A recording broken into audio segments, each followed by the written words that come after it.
Hi everyone, my name's Clayton. Can I transform this gnarly looking gray shell into a beautiful pendant? Let's find out. Hi everyone, this is Clayton from the Sand and Shore Shop, and I take things like this and turn it into stuff like this. Come and watch me make shiny stuff.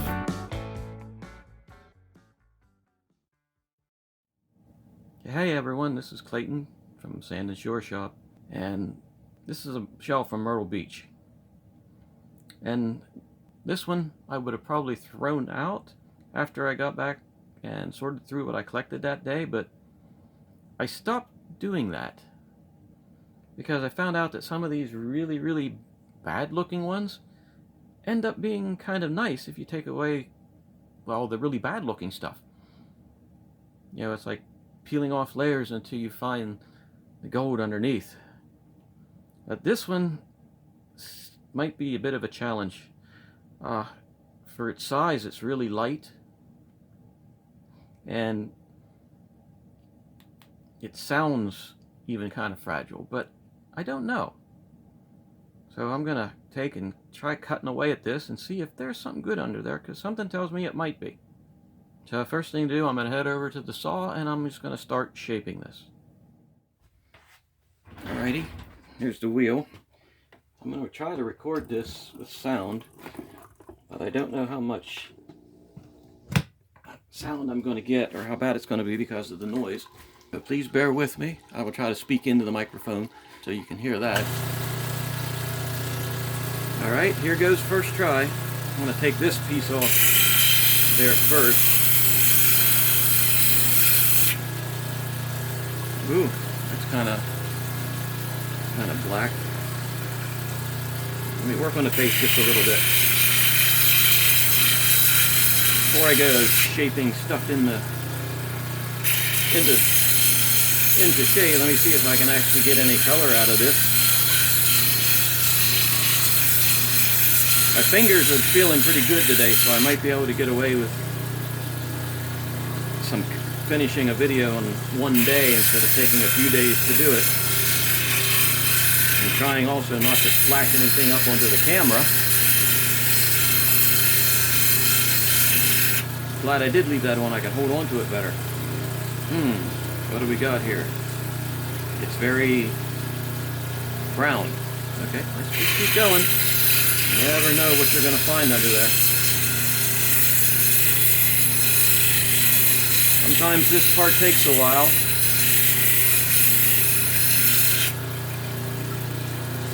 It's still very brown. Try grinding away on the heel a little bit up here. The heel or the knuckle or whatever that technical name for it is, I am not sure.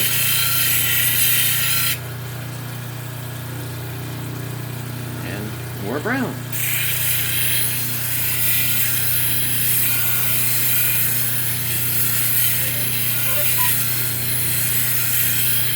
And I just got a message. You've got mail. And there's more brown.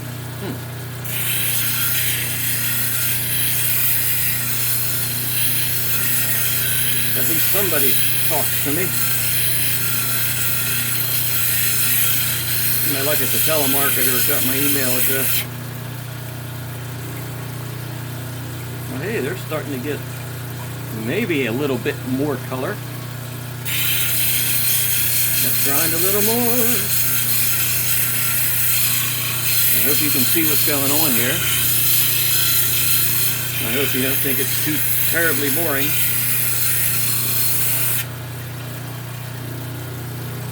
Wow, this is turning out to be very brown.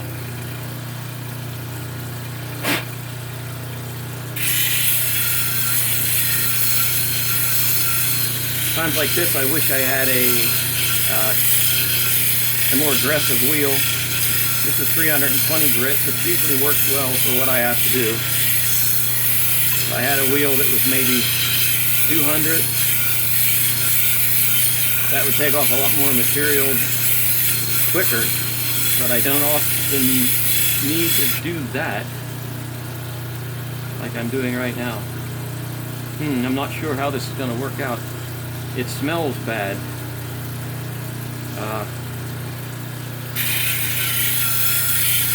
It's funny, usually when I cut a shell,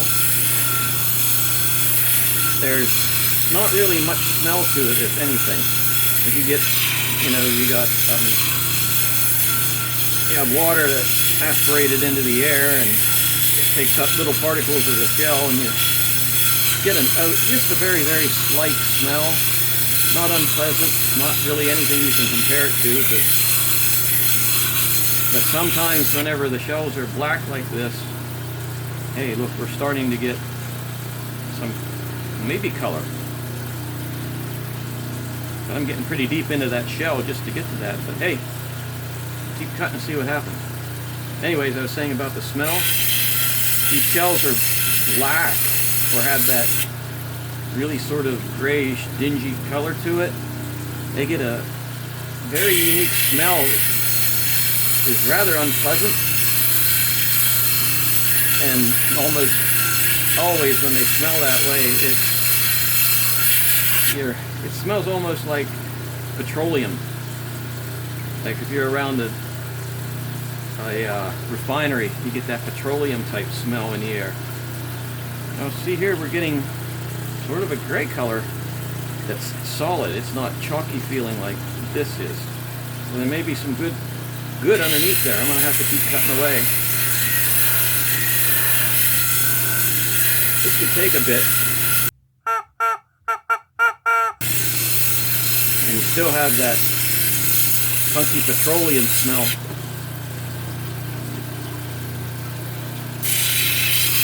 It's getting worse as I go around the shell.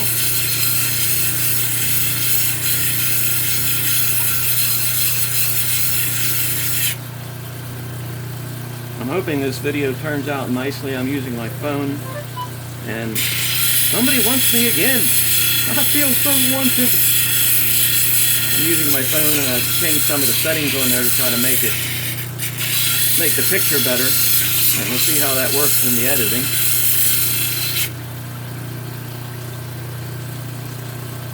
Okay, I'm going to shut the camera off.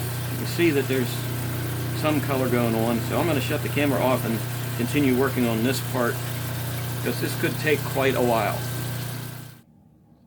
Okay, I'm going to continue cutting on this stone. It's a shell, not a stone. So I'm going to continue cutting on this shell. I thought I'd bring it over and let you see the color that's starting to come out. If you can see it, it's not, everybody wants me today. It's not very colorful as it is sort of just gray, but gray can polish up really nice too. So I'm going to go back and finish this off and see what we get. Well, I'm back and I'm done cutting on this stone. This is a shell, not a stone. Okay, I'm back, and I stopped cutting on this shell because even though it's got some nice earthy beiges in here, I got down a few layers on this side, and this black rotting petroleum smelling ick is coming in from the other side too, and it's gone at least, you see these white layers, that's some of that starting to basically decompose. I'd say rot, but it's not rotting, it's decomposing. And no, this shell is just not gonna, it's not gonna make a shiny. You come across this, you pick up shells, and some are just way too old or have been hit with water that's too acidic, you know, because shells are calcium. Calcium breaks down in acid. I have a stone here. A shell, not a stone. This one was I remember was a black colored shell. It was an oyster shell, and I haven't finished this one yet.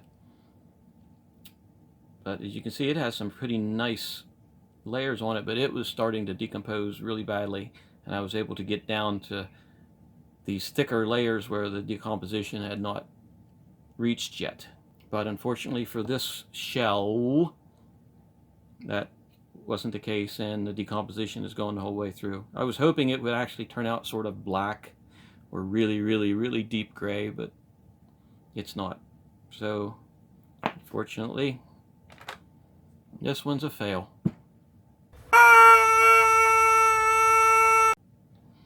So this shell is just not going to become a shiny. But we will make more shinies. I have thousands of shells here. Only one or a few don't turn out to be shinies, then that's a wonderful thing. So I hope you liked the video. If you did, push that button down there and like and subscribe to the channel, because there's going to be more and happier videos coming up. Thanks for spending some time with me, and you have a great day.